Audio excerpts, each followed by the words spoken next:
Hello everyone, welcome back to my channel. আশা করি তোমরা সবাই খুব ভালো আছো আর সুস্থ আছো। আগের দিনের ভিডিওতে তোমরা দেখেছিলে যে আমরা কিন্তু সবাই মিলে খেতে বসে পড়েছিলাম, আর এই ভিডিওটা হচ্ছে ঠিক তার পরের ভিডিওটা। খেয়ে দিয়ে উঠে আমরা সবাই মিলে কিন্তু পুচকুর সাথে বেশ অনেকটা টাইম কাটিয়েছিলাম, কারণ তখন ওর চোখে ছিল না একটুও ঘুম। ছোটদি যখন ফোন করে বলতো যে জানিস তো ওর ঘুম এখন অনেক কমে গেছে, মাত্র 10 মিনিট 15 মিনিট করে সারাদিনে এখন ঘুমাচ্ছে, তখনও অতটা বুঝতে পারিনি। কিন্তু যখন সামনে থেকে এসে দেখলাম যে দুপুরবেলা ছেলের একটুও চোখে ঘুম নেই, তখন আর কি করব বলো, ব্যাস আমরা কিন্তু ওর সাথে খেলা শুরু করে দিয়েছি। আর আমাদেরকে যে ও প্রথমবার মানে ওর জ্ঞান হওয়ার পর, সেই ছোট্টবেলায় তো দেখেছিল, তখন তার মনে নেই। এই একটু বড় হওয়ার পর যে এই প্রথম আমাদেরকে দেখলো, একটুও কিন্তু কোনো কান্নাকাটি কোনো কিচ্ছু নেই, খুব সুন্দরভাবে আমাদের সাথে জানো তো অ্যাডজাস্ট হয়ে গেছিল।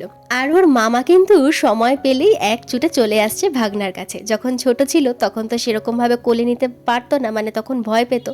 এখন ভয় কিন্তু পুরোটাই কেটে গেছে ওর। আর এদিকে ছোটদিকে বললাম যে পুচকুর জন্য যে টোপরটা কিনেছিলে সেটা একবার আমাকে একটু দেখাও, আমি তো তখনও দেখিনি। তো আমাকে সেই টোপরটাই বের করে দেখাচ্ছিল। তো প্রথমে ভেবেছিলাম যে আমি টোপরটা নিয়ে যাব, তত্ত্ব যখন নিয়ে আসবো টোপরের জন্য একটা ট্রে কেনা হয়েছে। তো ছোটদি বললো যে না, টোপরটা তোরা নিয়ে যাস না, কারণ সকাল সকালই তো ঠাকুরমশাই চলে আসবে বৃদ্ধির জন্য, তো টোপরটা তো তখন লাগবে, তোরা যতক্ষণ না আসবি তাহলে ওর মাথায় টোপর দিয়ে কিন্তু বৃদ্ধি শুরু হবে না।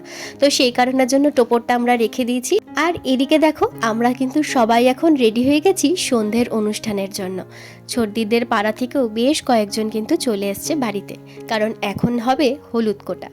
আগের দিনের ভিডিওতে তোমাদেরকে দেখিয়েছিলাম যে সকালবেলায় কিন্তু আমি হলুদ গিলে এগুলো কিনে ছোটদির বাড়িতে নিয়ে চলে এসেছিলাম দুপুরবেলা। এখন সেই হলুদটাই কিন্তু কোটা হবে। এই হলুদটাই আবার আমি বাড়িতে যাওয়ার সময় নিয়ে চলে যাব। কালকে যখন আমি গায়ে হলুদের সমস্ত তত্ত্ব নিয়ে আসব, তখন কিন্তু সেই তত্ত্বের সাথেও থাকবে ওর গায়ে হলুদটা। তো ভীষণ একটা এক্সাইটেড ব্যাপার লাগছে। আর এখানে দেখো খুব সুন্দর করে কিন্তু বড়দির গায়ে হলুদের জন্য যা যা জিনিস লাগবে সে সমস্ত কিন্তু সাজিয়ে গুছিয়ে নিয়ে চলে এসেছে। আর এখানে বললামই আরও বেশ কয়েকজন ছিল, কারণ হলুদ করতে গেলে 5 জন নয় 7 জন তো লাগেই। আর এদিকে দেখো আমিও কিন্তু সুন্দর করে শাড়ি ঠাড়ি পরে রেডি হয়ে গেছি। শুধু হলুদ কোটা নয়, হলুদ কোটার পর সবাইকে পান মিষ্টি দিয়ে তারপর সবাই মিলে যাব আবার গঙ্গা নিমন্ত্রণ করতে। আমার জানো তো এটা হচ্ছে প্রথম একটা এক্সপিরিয়েন্স। আমি এর আগে কখনোই অন্নপ্রাশনের অনুষ্ঠানে প্রথম থেকে শেষ পর্যন্ত থাকিনি। হ্যাঁ, অনেক ইনভিটেশনই পেয়েছি, সেখানে গেছি, ইনভাইট ছিল, খেয়েছি দিয়েছি, বাচ্চাদের আদর করেছি, গিফট দিয়েছি, চলে এসেছি। তবে এই পুচকুর অন্নপ্রাশনে কিন্তু এটা প্রথম যে একদম প্রথম থেকে শেষ পর্যন্ত আমি ছিলাম। কি কি রিচুয়ালস হয়েছে সেগুলো সবটাই দেখেছিলাম এবং নিজেও ইনভলভ হয়েছিলাম।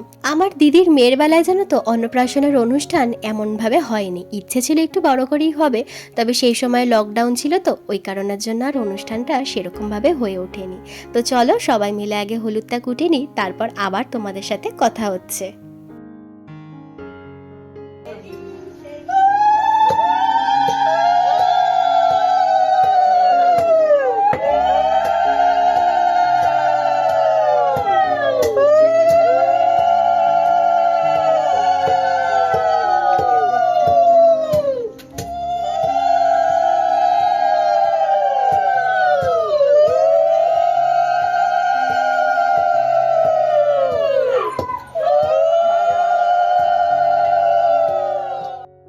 ব্যাস, এখানে আমাদের আর্য সোনার কিন্তু গায়ে হলুদের হলুদ কোটা হয়ে গেছে প্রায় কমপ্লিট।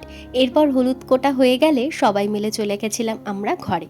যে কোনো শুভ অনুষ্ঠানের পর তোমরা তো জানোই যে পান মিষ্টি তেল সিঁদুর এগুলো ওদেরকে দিতেই হয়, আর সেটারই কিন্তু ব্যবস্থা ছোটদি ওরা সবটাই আগে থেকে করেই রেখেছিল। তো এখানে পাড়ায় যারা যারা এসেছিলেন, মানে যেই সব কাকিমারা এসেছিলেন, এখানে সবাইকেই দাঁড় করানো হয়েছে। এখানে সবাইকে তেল সিঁদুর পান মিষ্টি সবাইকে কিন্তু দেওয়া হচ্ছিল। আর এই দেখো আমাদের পুচকু কিন্তু একটুখানি ঘুমিয়েছিল, আবার কিন্তু ঘুম থেকে উঠে পড়েছে। আর পুচকুকে আমি না একবার এক এক রকমের নামে ডাকি, ভালোবেসে যখন যে নামটা মুখে আসে আমি তখনই ওকে সেই নামটা ধরেই ডাকতে থাকি। এই ঘন্টু, এই পুচকু, এই ওটা এরকমভাবে ডাকতে থাকি। আর ও যখন হয়েছিল, মানে যেই দিনকে হয়েছিল সেই দিনটা তো ছিল 2রা অক্টোবর, গান্ধীবার।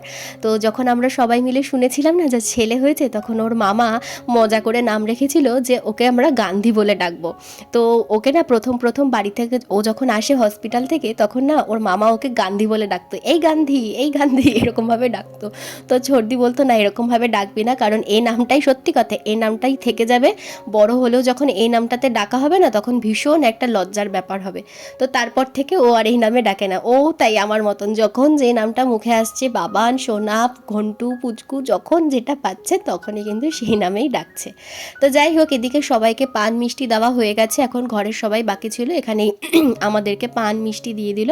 আর আমি এখানে দাঁড়িয়ে না জিজ্ঞাসা করছিলাম যে পানটা আমি কি করব মিষ্টিটা খেয়ে। তো এখানে ছর্দি তাই বলে দিচ্ছিল পানটা খেয়ে জলে ফেলে দিবি, এখানে সেখানে রাখবি না।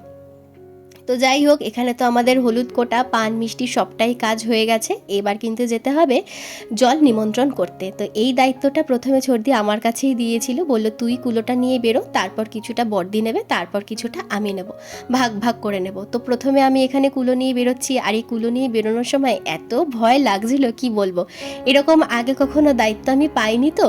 আর তারপরে ভয় লাগছিল যে জোরে হাঁটলে যদি প্রদীপটা নিভে যায় সেটা তো ভালো না। তো সেই কারণের জন্য খুব ভয় ভয় আর খুব আস্তে আস্তেই কিন্তু আমি এখান থেকে হেঁটে হেঁটে যাচ্ছিলাম।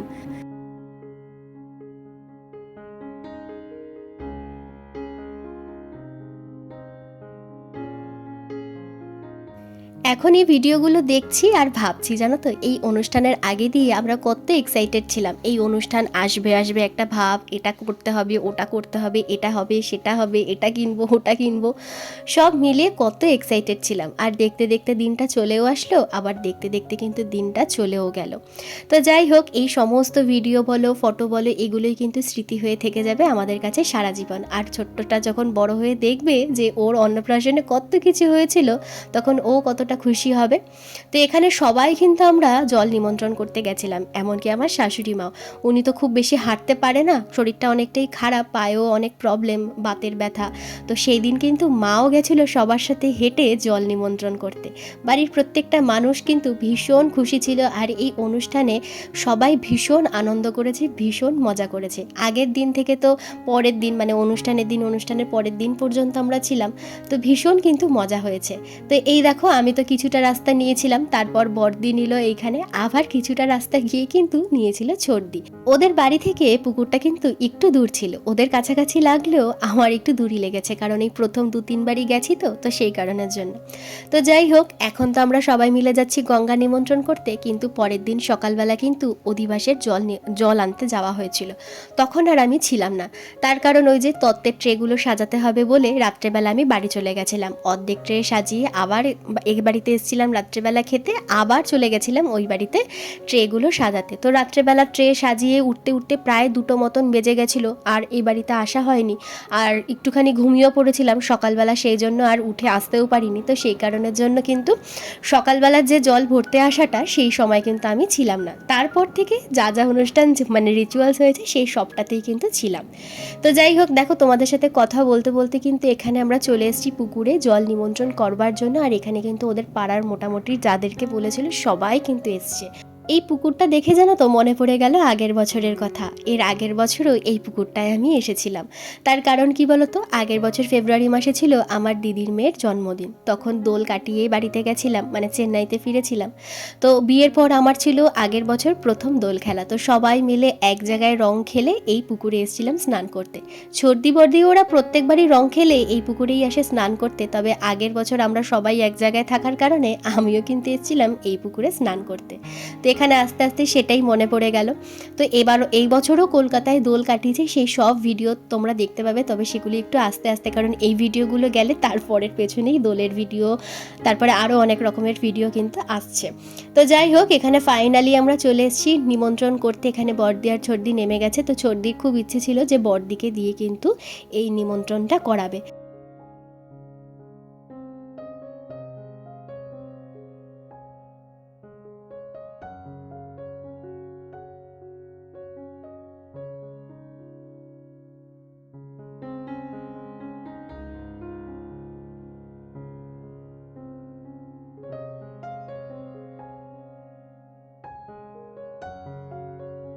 তো তো দেখতেই পেলে এখানে কিন্তু জল নিমন্ত্রণ করা হয়ে গেছে। তারপর সবাই মিলে দাঁড়িয়ে একটু গল্প করে সোজা চলে গেছিলাম বাড়িতে। শাড়িটা ছেড়ে চুড়িদারটা পরে কিন্তু ওই বাড়ি থেকে বেরিয়ে চলে এসেছিলাম এই বাড়ির উদ্দেশ্যে।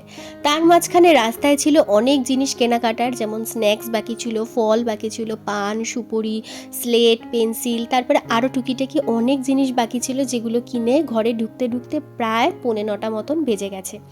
তো সব কিছুই নিয়েছিলাম। তারপর হঠাৎ করে মনে হলো আমি যে কটা তত্ত্বের ট্রে সাজাবো সব কটাতেই ভেবেছিলাম কম বেশি করে ট্রফি থাকবে, তো সেই ট্রফিগুলোই আনা হয়নি। তো মিস্টার চক্রবর্তীকে বললাম যে আমি এখানে ট্রেগুলো বের করে একটা একটা করে সেট করতে থাকি, যে কোন ট্রেটায় কোন জিনিসটা দিলে ভালো লাগবে। সকালে তো অল্প কয়েকটাই করার সময় পেয়েছি, এখনও তো ম্যাক্সিমামগুলো বাকি আছে, ততক্ষণের মধ্যে তুমি অল্প কয়েকটা ট্রফি নিয়ে চলে আসো। অল্প করে বললাম, তার কারণ হচ্ছে এই স্ন্যাক্সের প্যাকেটটা খুলে দেখি এখানে ট্রফি আছে, তবে খুব বেশি পরিমাণে নেই। অল্প কয়েকটা আনলেই ব্যাস হয়ে যাবে তাহলে সব কটার মধ্যে।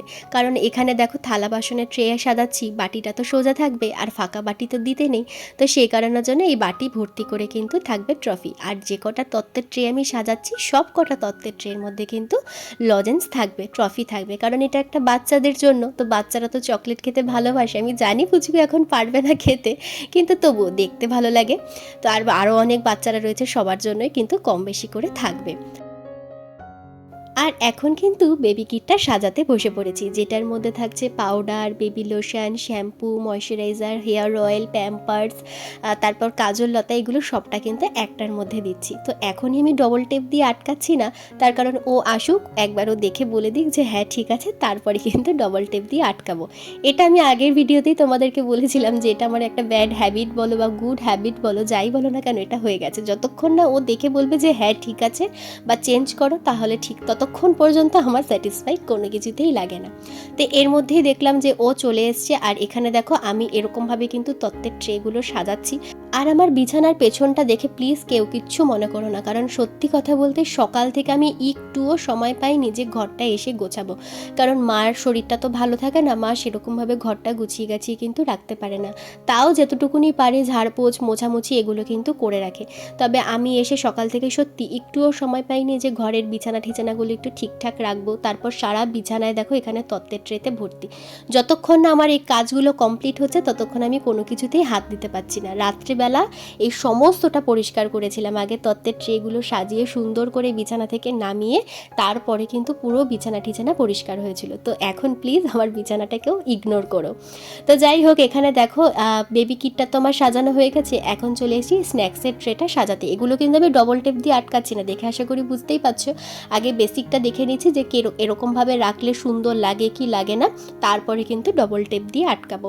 আর ওইখানে তাই বলছে যে তাড়াতাড়ি করো, এরকম করতে করতে কিন্তু দেরি হয়ে যাবে, ওদিকে আবার খেতেও যেতে হবে। তো সর্দি বারবার করে বলে দিয়েছিল যে তোরা যত রাতেই হোক না কেন রাত্রেবেলা এসে কিন্তু খেয়ে যাবি। তো সেই কারণের জন্য এখানে একটু তাড়াহুড়োই করছিলাম। আর তোমরা অবশ্যই কিন্তু আমাকে কমেন্ট করে বলো যে তত্ত্বের ট্রেগুলো সাজানো কীরকম হয়েছে। যখন তত্ত্বের ট্রেগুলো নিয়ে গেছিলাম, ছোটদি বলো বড়দি বলো, বাড়ির সবার কিন্তু ভীষণ পছন্দ হয়েছিল। তো যাই হোক, এখানে কিন্তু ফাইনালি মিস্টার চক্রবর্তী বসে পড়েছে, কারণ ও দেখলো অনেকটাই দেরি হয়ে যাচ্ছিল, এরপরে ও যদি হাত না লাগাতো সত্যি আরও অনেক দেরি হয়ে যেত। তো ও একদিকে আমাকে ডবল টেপ খুলে দিচ্ছিল আর আরেকদিকে কিন্তু ও সাজাচ্ছিল। তো দুটো কাজ ও একসাথে ব্যালেন্স করে করছিল। এই দেখো এখানে কিন্তু ও সেলোপিন পেপার দিয়ে সুন্দর করে প্লাস্টিকগুলো টেনে টেনে ধরছে, আর আমি এখানে টেপ দিয়ে আটকে দিচ্ছিলাম। আবার ও একটা ট্রে একটু সাজিয়ে দিচ্ছে, আবার কিন্তু আমি সেলোপিন পেপার দিয়ে এগুলো এরকমভাবে আটকে দিচ্ছিলাম। মানে দুজনেই মিলিয়ে মিশিয়ে কিন্তু এই কাজটা করেছি আমরা রাত্রেবেলা জেগে, প্রায় জেগেই বলতে পারো, 2টোর পরে আমাদের শুতে শুতে প্রায় 2টোর পরে, কারণ এই 2টো পর্যন্ত তো এগুলোই করেছি। তারপরে সমস্ত বিছানা টিছানা পরিষ্কার করে শুতে শুতে 2:30 পৌনে 3টে মতন বেজে গেছিলো।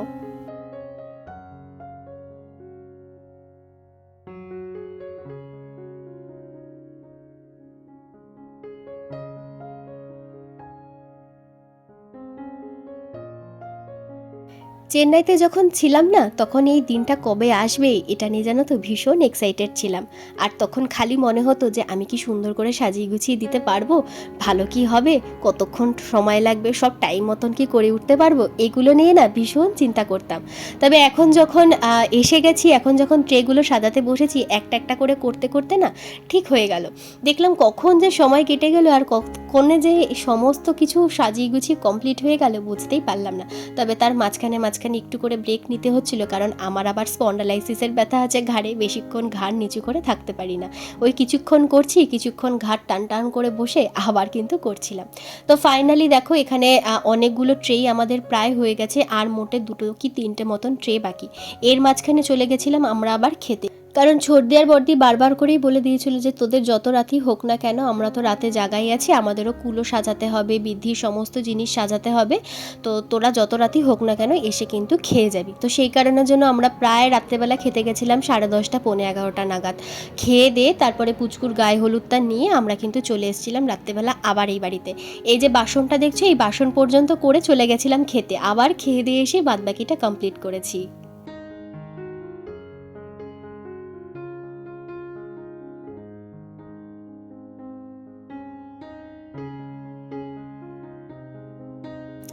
এই যে থালাটা দেখতে পাচ্ছ, এই থালাটার মধ্যে জানো তো আমাদের পুচকুর খুব সুন্দর করে কিন্তু আর্য নামটা লেখা আছে, তোমাদের দেখাতেই ভুলে গেলাম। আর এই যে থালা বাটি গ্লাস, আমাদের পুচকুর আংটি, এই সবটাই কিন্তু বাবা মা মিলে এখান থেকে কিনে নিয়েছে। আমাদেরকে বলেছিল যে তোরা এসে তোদের পছন্দ মতন দেখে দিস, তো আমরাই বারণ করেছিলাম যে আমরা একদিন আগে গিয়ে পৌঁছাবো, তোমরাই কিনে রাখো। তো সেই কারণের জন্য আগে থেকে এগুলো সব কিনে রাখা, আর আমি বলে দিয়েছিলাম থালার মধ্যে এই আর্য নামটা একটুখানি লিখিয়ে এনো। তো সেই কারণের জন্য মা যেখান থেকে থালা কিনেছে সেই জায়গা থেকে কিন্তু এই থালার মধ্যে আর্য নামটা লেখা রয়েছে। তো এই দেখো এখানে আমি বলেছিলাম না প্রথমে যে এই বাটিটা ফাঁকা দিব না, ট্রফি ভর্তি করে দেবো, এই দেখো এখানে কিন্তু থালা বাটি সবটাতেই ভর্তি করে দেওয়া। তো দেখো এখানে কিন্তু তোমাদের সাথে কথা বলতে বলতে আমার কিন্তু প্রায় সবগুলো ট্রে সাজানো হয়ে গেছে। আর এখানে তত্ত্বের ট্রেগুলো কীরকম হয়েছে সাজানোটা অবশ্যই কিন্তু আমাকে কমেন্ট করে জানিও। আমার কিন্তু ভীষণ পছন্দ হয়েছে বেবি কিটটা আর ফিডিংয়ের ট্রেটা।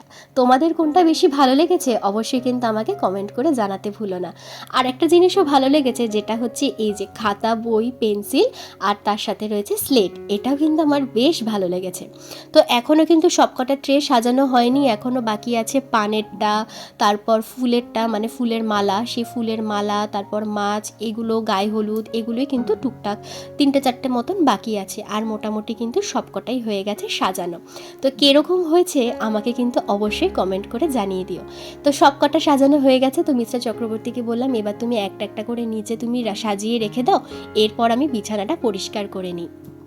মালা পান এগুলো এখন জানো তো ইচ্ছা করেই সাজাইনি, তার কারণ এগুলো না এখন সাজিয়ে রাখলে পুরো নেতিয়ে যাবে। আর মালাটা কিন্তু গোলাপ ফুলের মালা, খুব সুন্দর, আমাদের ফ্রিজেই রাখা রয়েছে, এটা কালকের ভিডিওতে তোমরা দেখতে পারবে। সকালবেলা মালা, তারপর পান আর ফলের ট্রেতেও প্লাস্টিকটা এখন মানে সেলোপিন পেপারটা লাগাইনি, আলগা করেই রেখেছি, সকালবেলা সেলোপিন পেপার লাগিয়ে দেবো। আর সকালবেলা মিস্টার চক্রবর্তী যাবে মাছ আনতে, তারপর মাছের ট্রেটা সাজানো হবে। তো চলো আজকের জন্য ভিডিওটা এখানেই শেষ করে দিচ্ছি, দেখা হচ্ছে আগামীকাল নতুন আর একটা ভিডিও নিয়ে। ততক্ষণের জন্য সবাই সুস্থ থেকো, ভালো থেকো। আর আমার ভিডিও ভালো লেগে থাকলে অবশ্যই কিন্তু আমার চ্যানেলটা সাবস্ক্রাইব করে দিয়ে পাশে থেকো। আর কালকে কিন্তু আসছে গায়ে হলুদের ভিডিও, অবশ্যই কিন্তু চ্যানেলটা সাবস্ক্রাইব করে দিও। টাটা।